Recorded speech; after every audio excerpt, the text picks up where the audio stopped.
Drastic.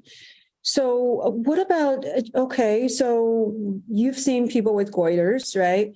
And I remember seeing one, I was in China, I remember seeing a neighbor with a big goiter. Do you think that was much more prevalent prior to the supplementation that I don't even know when they implemented in China? Fortification in the US lowered the rate of goiter for sure. You can get goiter from way too little iodine, from too much iodine, and for factors that have nothing to do with iodine. In areas that had endemic iodine deficiency, it often is prevalent.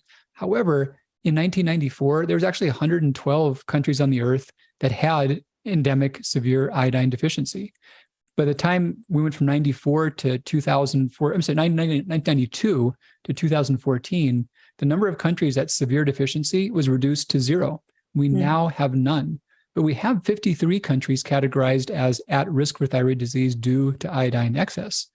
So yes, deficiency has been a problem historically, not even that far back, but it's largely been eradicated. And in the modern world, the bigger risk for those who are prone to it is the excess.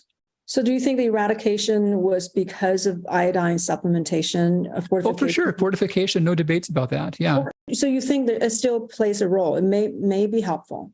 Iodine's not a bad thing, but we don't need to supplement with it in the modern world. We find it in pretty much all of our food sources. Okay. But what about before we fortified iodine in the salt? You said there was more prevalence of iodine deficiency. So if we don't eat iodinized salt, do you think we're risking deficiency? Well, so the times historically in which that was true, like in the US, were times in which local food was all that was on the table. And the problem there is that the iodine content in soils varies greatly regionally. So some areas like around the Great Lakes, they were called goiter belts. So before iodine deficiency, goiters were not pervasive everywhere. There were certain pockets where they were prevalent, and most parts they were not prevalent at all.